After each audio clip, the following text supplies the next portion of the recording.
বাবা রেনে দে।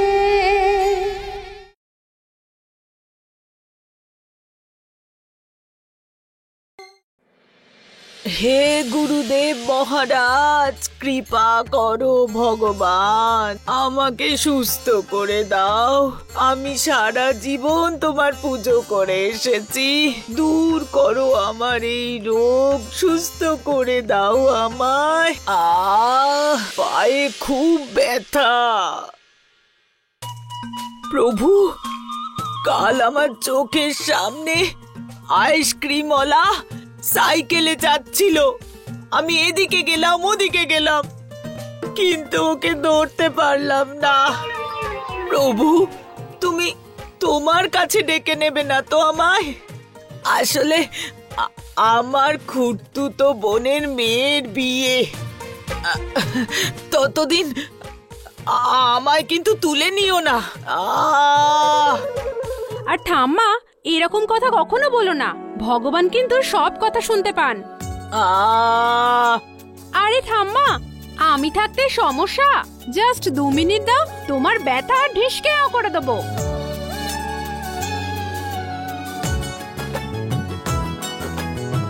এই হলো রসুন, এটা হলো হলুদ,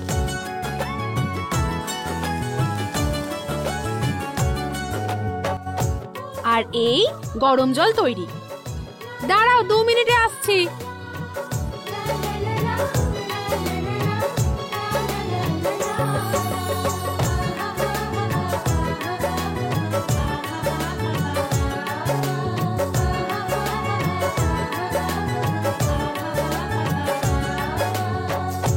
ঠাম্মা, আমি তোমার জন্য গরম গরম নুন জল আর রসুন তেল নিয়ে আসছি। আমাকে জাস্ট 2 মিনিট দাও, এক্ষুনি তোমার ব্যথা চলে যাবে। আমি গুরুদেবের কাছে প্রার্থনা করব তুই যেন সুখী হোস, কিন্তু আমি এত বড় পাপী যে গুরুদেব আমার একটাও প্রার্থনা শুনবে না। কিন্তু তাও আমি প্রার্থনা করব তুই সবসময় সুখে থাকিস। আরে ঠাম্মা, ভগবান কেন তোমার কথা শুনবে না? নিশ্চয় শুনবে।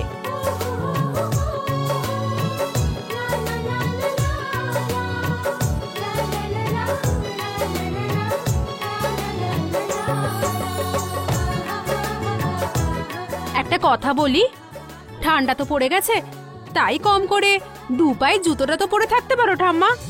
জুতো পরে আমি ঠাকুর ঘরে ঢুকবো? না না, আমি জানি রে বাপ, যখন আমার ব্যথা হবে তখন তুই তো সুন্দর সুন্দর হাত দিয়ে আমাকে গরম রসুনের তেল লাগাবি, আর আমার ব্যথা একেবারে ডিসকাউ হয়ে যাবে। ঠাম্মা, গুরুদেব ও যেন এইভাবেই থাকে সব সময়। কোপাল, কোপাল, কোপাল। ভগবান, মা এসে গেছে। এবার সব টোটকা আমার উপর অ্যাপ্লাই করবে। কি করব? কিন্তু তুই আমার পিছনে কেন লুকোচ্ছিস? আরে ঠাম্মা, একটু কম কথা বলো, মা এসে গেছে তো। কোপাল,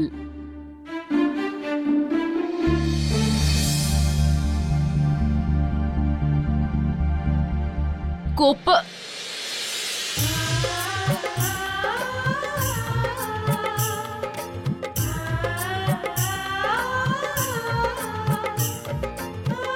কখন থেকে ডাকছি আমি তোকে, কি বাচ্চাদের মতো লুকোচ্ছিস? আরে ও লুকিয়েছে কোথায়? ও তো আমার পিঠে তেল মালিশ করছে, এত ব্যথা যে কি বলবো। ঠাম্মা, আমি তোমাকে বাজে কথা বলতে বারণ করেছি না? আরে ভগবান কিন্তু সব কথা শুনতে পান। যদি বারবার বলো না, সত্যি কিন্তু ফলে যাবে। চুপ কর। মা, খুব ব্যথা নাকি? হ্যাঁ, আগে ছিল, কিন্তু যখন মালিশ করে দিয়েছে তখন আর নেই। আচ্ছা শোন না, এখানকার সিনেমা হলে ভালো ফিল্ম এসছে নাকি? তুমিও না? মা, ওকে আমি নিয়ে যাই, হলুদ লাগাবো। হ্যাঁ হ্যাঁ, নিয়ে যা। মা, এটা এক্ষুনি লাগাতে হবে? পরে লাগালে হবে না? পরে কেন, এখন কেন নয়? যা তাড়াতাড়ি লেপ লাগিয়ে সুন্দরী হয়ে যা। চল। আরে ঠাম্মা, এখন মনে পড়লো সন্ধেবেলা পুজোর জন্য বাসন ধোয়া হয়নি। আমি বাকি কাজগুলো পরে করি। সন্ধেবেলার কাজ সন্ধেবেলা। আরে তোর কি একটু ইচ্ছে করে না সাজার? যখন আমি তোর বয়সে ছিলাম না, তখন আমি এত সুন্দর করে সাজতাম যে শহরের সমস্ত ছেলে আমার পেছনেই পড়ে থাকতো। চল। যতটা সময় এই বাড়ি দেখাশোনার কাজে লাগাস না, তার অর্ধেক সময় যদি নিজের উপরে খরচ করিস, তাহলে আর ঘোড়ার মতো তোকে দেখতে লাগবে না। আরে মা, এসব সাজা ফাজা আমার একদম ভালো লাগে না। আচ্ছা, আমার মতে মেয়েদের একদম সিম্পল থাকাই উচিত। হয়েছে, বস। আচ্ছা, বসলাম। যেরকম ছেলেরা কি কাজ করে সেটা দেখা হয়, সেরকমই মেয়েদের সৌন্দর্যটা দেখা হয়। আর তোর তো এই বয়স সাজগোজ করার। তোর থেকে বেশি ত্বকের যত্ন নেয় তোর ঠাম্মা। রোজ রোজ একটু হলুদ লাগা, তারপর দেখবি ঠিক টিউবলাইটের মতো জল জল করবি। কিন্তু মা, আমার তো সব ভালোই লাগে না। ব্যাপারটা বোঝ। যদি দেখতে সুন্দর লাগে তবে চারটে লোক তোর দিকে তাকাবে, সবাই তখন তোর প্রশংসা করবে। এইভাবেই তো সম্বন্ধ ঠিক হয়। কিন্তু তুই তো এমন ভাবে ঘুরিস, তোকে দেখলে লোকে বাড়ির কাজের লোক ভাববে, বউ ভাববে না। মা, এটা শুকিয়ে গেছে, গাল চুলকোচ্ছে, তাড়াতাড়ি তুলে দাও তো। এটাকে এইভাবে ঘষে ঘষে পরিষ্কার করে নিতে হয়। এইবারে দেখ।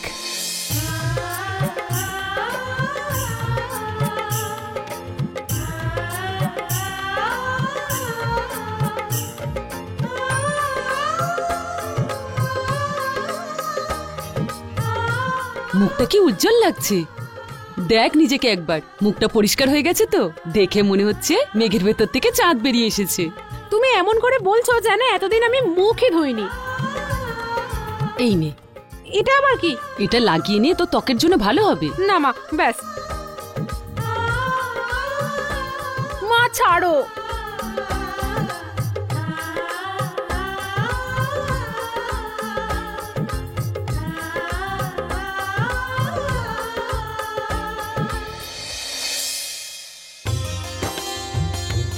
ব্যাস, এবার আর কারো নজর লাগবে না। কত মিষ্টি লাগছে তোকে। এইসব বিয়ে টিয়ের ক্ষেত্রে মেয়েদের শুধু রূপ আর মুখটাই দেখা হয়, কি গুণ আছে বা নেই সেটা পরে গিয়ে রান্নাঘরে যখন কাজ করে তখন বোঝা যায়। এই জন্যই তোকে নিয়ে চিন্তা হয়, পরীকে নিয়ে হয় না। ও নিজের খেয়াল রাখতে জানে, কিন্তু এখন তোকে নিজেকেও বাড়ির মেয়ের থেকে বেরিয়ে অন্যের বাড়ির বইয়ের মতো ভাবতে হবে। কিন্তু মা, সবাই বলে না জুটি আগে থেকেই ঠিক করা আছে, তাই কারোর সাথে যদি নাই হয়, তার সামনে যদি রাজকুমারী হয়েও আসি না, তাও হবে না। আর হ্যাঁ, আর যার সাথে আমার বিয়ে হবে, দেখো মা, তার সামনে আমি যত খারাপভাবে যাই না কেন, শেষে আমরা একে অপরকে পছন্দ করেই নেব, তাই না মা? নিজের বাবার মতন কেতাবি কথা বলা বন্ধ কর তো তুই। এইভাবেই বাড়িতে বসে বসেই সবাই যদি মনের মতো বর পেত না, তাহলে হয়েই যেত। দেখা গেল এমন একটা বাড়িতে বিয়ে হলো, তারা গরিব, ঠিক আমাদেরই মতো, যাদের বাড়িটা দেখতে তো খুব বড়, কিন্তু বাড়ির ভেতরে রং করার মতো টাকা জোগাড় করতে পারে না তারা। আরে যদি ভালো পরিবার, ভালো স্বামী, অনেক টাকা পয়সা চাই না, তাহলে পরিশ্রম তো করতেই হবে। পরীকে একবার দেখ, সব সময় কি সেজে গুজে থাকে। মাথার উপরে ঘোমটা দাও আর বউ বানিয়ে নিয়ে যাও, আর নিজেকে দেখ। মা, তুমি কেন এত চিন্তা করছো? আমি তো এমনিই বলেছি, তুমি যার সাথেই আমার বিয়ে দিয়ে দেবে করে নেব, আমি কিচ্ছু বলবো না। আর হ্যাঁ, আমার থেকে দিদিকে নিয়ে বেশি চিন্তা হওয়া উচিত। ওর জন্য যদি ভালো দেখতে ছেলে না পাও না, তাহলে সবার ঠিসকেও। কোমল, মা, কেউ কি শুনতে পাচ্ছো? আমার কথা কি শুনতে পাচ্ছো? খুঁজে কেন পাচ্ছি না এটা?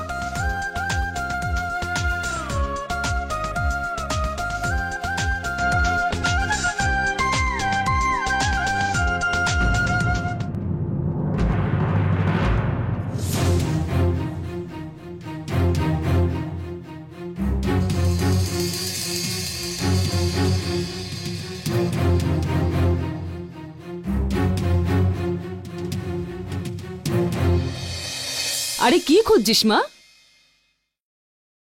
কি হয়েছে দিদি? সব সবকিছু চারিদিকে ফেলে ছড়িয়ে দিলে, রেখেছি। আমি খুঁজে দিই। ওহো, একটু বলবি কি খুঁজছিস তুই?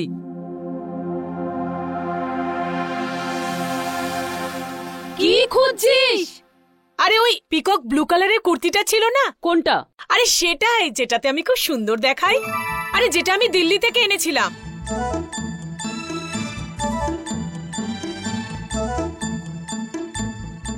এই পুচকি, তুই কি ভাবছিস রে? এদিকে আয়। দিদি, তোর কুর্তিটা আলমারির ভেতরেই আছে, আমি খুঁজে দিচ্ছি। সব চারিদিকে ছড়িয়েছিস, কি করে গোছাই? ও গড, আমাকেই ব্লেম করছিস? তোর জন্যই তো এরকম অবস্থা হয়ে গেছে। যদি আগেই খুঁজে দিতিস তাহলে তো এগুলো ছড়াতে হতো না। আচ্ছা বাবা, আমরা সবাই দোষ করেছি নে, এবার খুশি? এই মেয়েটার সামনেও না একটা হাতি এনে দাঁড় করালেও ও দেখতে পাবে না। হ্যাঁ, তুই চিন্তা করিস না, আমি এক্ষুনি তোর কুর্তিটা খুঁজে বার করে দিচ্ছি। তাড়াতাড়ি খুঁজে দে, আমাকে বাইরে যেতে হবে, কত দেরি হয়ে গেছে। এখন তুই বল, ভালো জামা কাপড় না পরে কি আমি বেরোতে পারি? হ্যাঁ, এই যে জামা কাপড়ের পাহাড় বানিয়ে রেখেছিস না তুই, এর মধ্যে থেকে তো পড়ার মতো কিছুই নেই। মা, আরে এখানেই তো ছিল।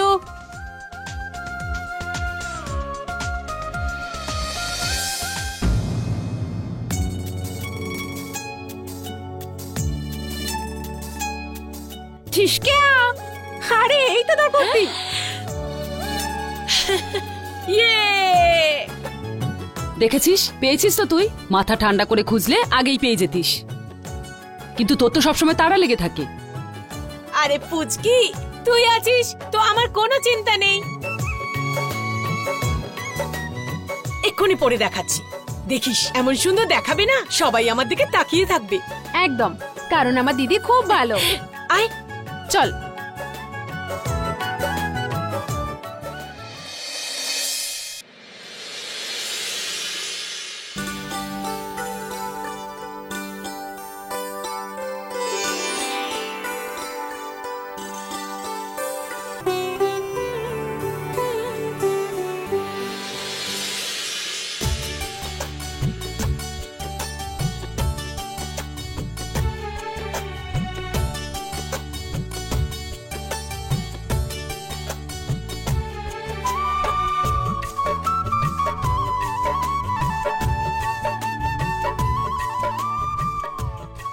দাও, মাথাটা আছড়ে দাও। বিহান, এখন তুই বড় হয়ে গেছিস, কি বাচ্চাদের মতো রোজ রোজ চিরুনি নিয়ে চলে আসিস? আচ্ছা আয়।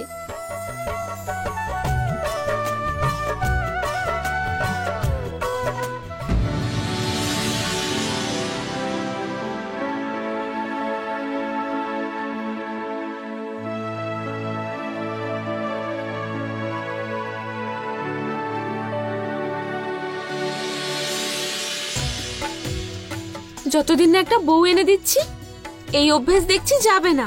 মা,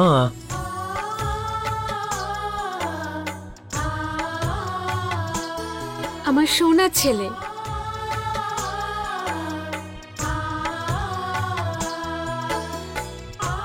চল, নিচে সবাই অপেক্ষা করছে, চল। হরে রাম হরে রাম বাবা। হরে রাম। আরে বাহ ঝুনঝুনি, আর রিমঝিম, বাহ দারুণ ব্যাপার, এতগুলো লাড্ডু। তোমার পছন্দ না বাবা? আমি তোমাকে খাইয়ে দেবো। না না, আমাকে কি মনে করিস? হ্যাঁ, নিজেকে দেখ, লাড্ডু খেয়ে খেয়ে লাড্ডু হয়ে গেছিস। চল, সব লাড্ডু তুই খেয়ে নে, হ্যাঁ, তবেই তো তোকে আরো মিষ্টি লাগবে। হরে রাম। ভারতী, আরে ভারতী কোথায় গেল আবার? আরে ভারতী, ভারত, ভারতী এসে গেছে। এই লম্বু, তাড়াতাড়ি আয়, তাড়াতাড়ি পুজো করে নি। আরে তাড়াতাড়ি কারখানায় গিয়ে আমাকে কাঁচি দিয়ে ফিতে কাটতে হবে, তবেই তো নতুন করে কাজ শুরু হবে। হ্যাঁ দাদা, আমরা সবাই তার জন্য অনেক দিন ধরে অপেক্ষা করে আছি, সেই জন্যই তো আজ এই পুজো এত বড় করে হচ্ছে। এখন আমি শুধু এটাই চাই যেন সব শুভ হয়। আদিত্য এখনো নিচে আসেনি, কি করব ওকে নিয়ে? আমি সব জানি এগুলো ওর জন্যই করা হচ্ছে। পুজো শুরু হওয়ার আগে ওর তো এখানে আসা উচিত। আর ও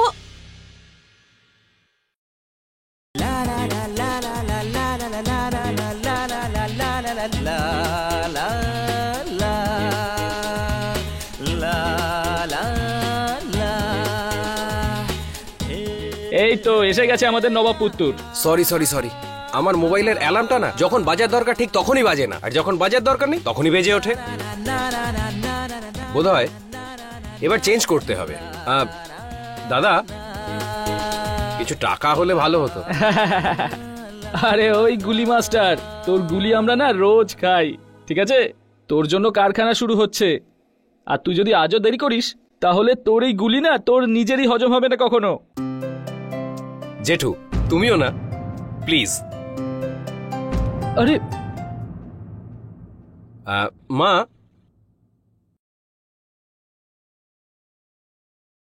চল আগে পুজো সেরে নি।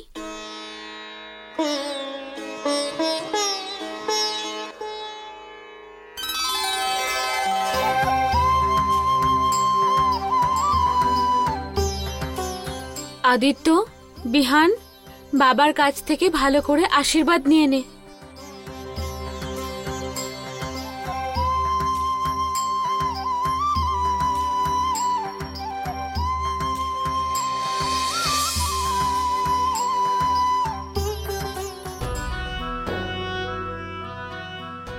মুরলি বাবু, আপনার জায়গাটা তো আর কোনোদিন পূর্ণ হবে না, কিন্তু হয়তো ভগবান আপনাকে আমার মধ্যেই বাঁচিয়ে রেখেছে, তাই তো আপনার সব গুণ, আপনার সব আচরণ আপনার ছেলেদের মধ্যে রয়েছে।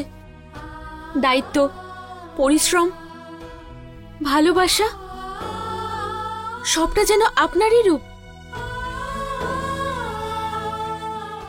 আর এই হলো আপনার দুষ্টু ছেলে।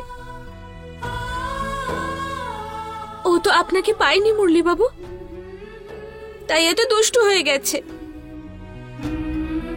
কিন্তু যার শরীরে আপনার রক্ত বইছে, ও যদি একটু দুষ্টুমি করেও ফেলে, কিন্তু শেষ অবধি আপনার পথেই এগোবে। মুরলি বাবু, আপনি আপনার আশীর্বাদ এই দুজন রাম লক্ষণের মতো ভাইয়ের মাথায় সবসময় রাখবেন, সবসময় ওদের সঙ্গে থাকবেন।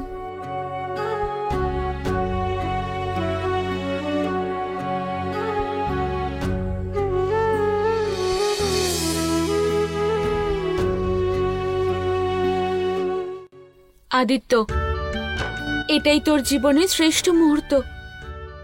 পরিশ্রমের সময় যেটুকুই সুযোগ পাবি তাকে কাজে লাগাবি। তুই কিন্তু সত্যি খুব ভাগ্যবান বাবা, তাই শ্রীরামের মতো একজন দাদা বিহানের রূপে পেয়েছিস, যে তোকে খুব ভালোবাসে সোনা। দাদারও খেয়াল রাখিস।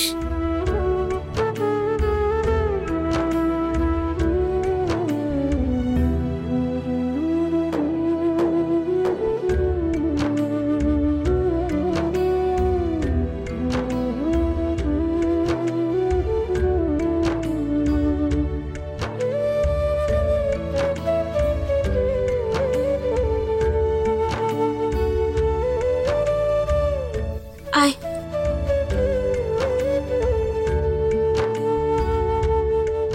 থ্যাঙ্কস মা।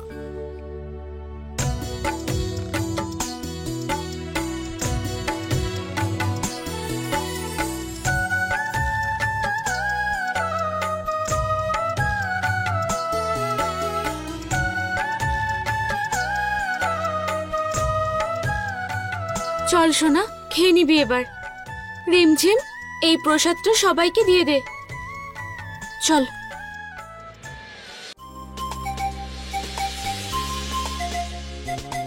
ছেলেরা যদি মাথা ঘুরে আমার সামনে না পড়ে তাহলে তো আমার নাম পড়েই না। আরে দিদি, আমার কথা শোন, তোর কাছে তো এতগুলো কুর্তি আছে, কোনো একটা পরে নে। এইসব নিয়ে এত ঢিসকেও কেন করছিস?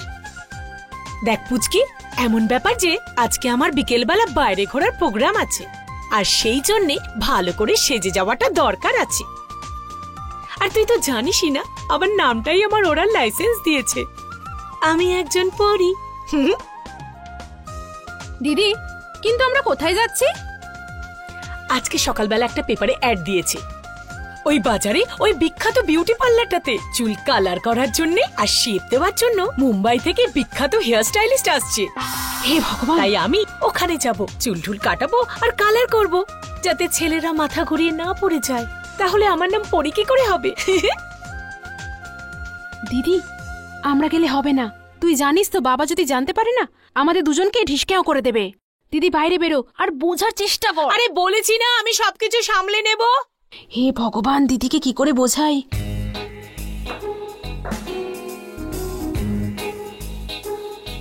তুই শুধু আমার দিকে ভালো করে তাকিয়ে দেখ, দেখ আমাকে কেমন দেখাচ্ছে। মনে হচ্ছে না খুব সুন্দর?